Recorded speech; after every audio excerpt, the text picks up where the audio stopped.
आज हम पढ़ेंगे अल्सरेटिव कोलाइटिस। अल्सरेटिव कोलाइटिस जो होता है हमारा जीआई का डिसऑर्डर होता है। तो इसमें क्या होता है, अल्सरेटिव कोलाइटिस एक क्रोनिक कंडीशन होती है, मतलब पेशेंट इससे काफ़ी लॉन्ग टाइम से सफ़र कर रहा है। That is called IBD. IBD is word related to inflammatory bowel disease. Means bowel जो होता है एक ट्यूब लाइक स्ट्रक्चर होता है हमारा, जो वेस्ट प्रोडक्ट को कैरी करता है हमारे स्टमक से और उसको हमारी बॉडी से रिमूव आउट करने में हेल्प करता है। उसमें क्या हो जाती है, इन्फ्लामेशन हो जाती है। तो इन्फ्लामेटरी बावल डिजीज़ क्या कर देती है, इन्फ्लामेशन कोज कर देती है और अल्सर फॉर्म कर देती है हमारे कोलोन में। अगर हम अल्सरेटिव कोलाइटिस को स्प्लिट करें तो हमारे दो वर्ड निकल के आते हैं, ulcer and inflammation in colon. इसलिए हमने इसको क्या बोला है, कोलाइटिस बोला है। Colitis is related to colon and itis is related to inflammation. It is mainly occur in large intestine. अगर हम देखें तो अल्सरेटिव कोलाइटिस हमें मोर फ्रीक्वेंटली लार्ज इंटेस्टाइन में देखने को मिलेगी। In ulcerative colitis it is a idiopathic inflammatory disease of mucosa. Means जो हमारी कोलोन की लेयर होती है सुपरफिशियल एंड सब म्यूकोसा, उसमें इन्फ्लामेशन कोज हो जाती है। और एक ये इडियोपैथिक कोज होता है, मीन्स हमें कोई पर्टिकुलर रीज़न नहीं पता या पर्टिकुलर कोज नहीं पता इसका अल्सरेटिव कोलाइटिस का, मल्टीपल फैक्टर भी इसको कोज कर सकते हैं। It is occur less frequently in submucosa of colon and rectum. जो हमारे कोलोन और रेक्टम की सब म्यूकोसा लेयर होती है उसमें काफ़ी लेस फ्रीक्वेंटली हमें देखने को मिलेगा कि अल्सरेटिव कोलाइटिस हमें कोज हो रखा है। It is occurred only in rectum. It may be called ulcerative proctitis. ये हमारा रेक्टम में क्या होता है, अगर कोज होता है उसको बोल सकते हैं अल्सरेटिव प्रोक्टाइटिस। क्यों? क्योंकि अल्सर फॉर्मेशन हो जाती है and itis is related to inflammation. Ulcer formation and inflammation हो जाती है हमारे रेक्टम में, proctitis is related to rectum. तो हमारे रेक्टम एरिया में क्या होगी, इन्फ्लामेशन हो जाएगी और अल्सर फॉर्मेशन हो जाएगी। Main causes of ulcerative colitis are genetic deformity.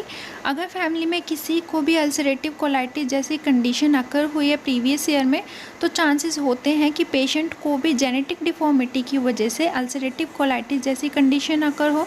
Environmental factors such as virus and bacteria. Environmental factor भी काफ़ी इंपॉर्टेंट रोल प्ले करते हैं हमें किसी भी डिजीज़ कंडीशन को अकर होने में। तो ऐसे ही अल्सरेटिव कोलाइटिस जो है वो एनवायरमेंटल फैक्टर की वजह से भी कोज हो सकता है। Injury develop in chronic condition.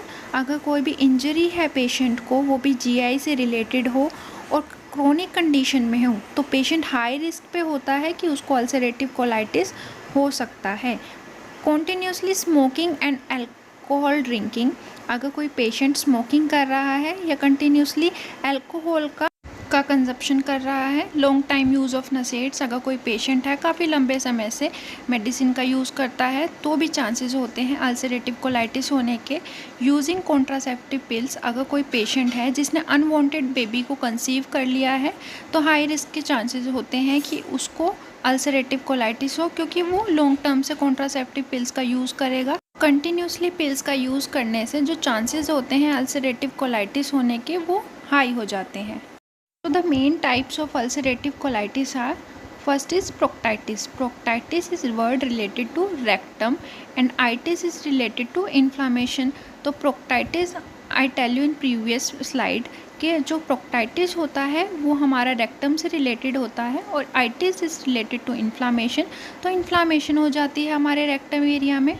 प्रोक्टोसिग्मोइडाइटिस means sigmoid में, सिग्मोइड कोलोन में और रेक्टम में इन्फ्लामेशन हो जाना।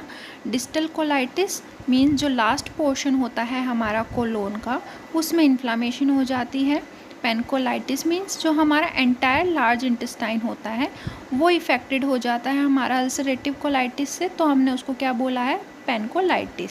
एक्सटेंसिव कोलाइटिस मीन्स जो हमारा एंटायर कोलोन होता है उसमें इन्फ्लामेशन हो जाती है, तो हमने उसको ओवरऑल क्या बोला है, extensive colitis. So here the pathophysiology of ulcerative colitis. तो due to aetiological factor, aetiological factor लिखना काफ़ी कंपलसरी होता है, क्योंकि मैंने आपको लास्ट लेक्चर में बताया था कि एक ओवरऑल समरी होती है कि डिजीज़ कंडीशन हमें कोज हुई कैसे है। तो हमें ईटियोलॉजिकल फैक्टर पता होना चाहिए, मींस हमें कॉजेज़ पता होने चाहिए कि कंडीशन हमें अकर हो क्यों रही है। तो due to aetiological factor ulceration occur in superficial mucosa of large intestine. Ulceration form हो जाती है हमारे लार्ज इंटेस्टाइन की सुपरफिशियल म्यूकोसा लेयर में। देन जो हमारा एपिथेलियल टिश्यू होता है कोलोन का, वो शेडेड होना स्टार्ट हो जाता है। अब वहाँ पे अल्सर फॉर्मेशन है जिसकी वजह से ब्लीडिंग होना स्टार्ट हो जाएगी। जो हमारी म्यूकोसल लेयर है, as we can read in previous point, जो हमारी लेयर है उसमें क्या हो जाएगी, इन्फ्लामेशन होना स्टार्ट हो जाएगी, एब्सेस फॉर्मेशन हो जाएगी। एब्सेस इज़ रिलेटेड टू पस, मीन्स पर पस फॉर्मेशन हो जाएगी हमारे कोलोन में।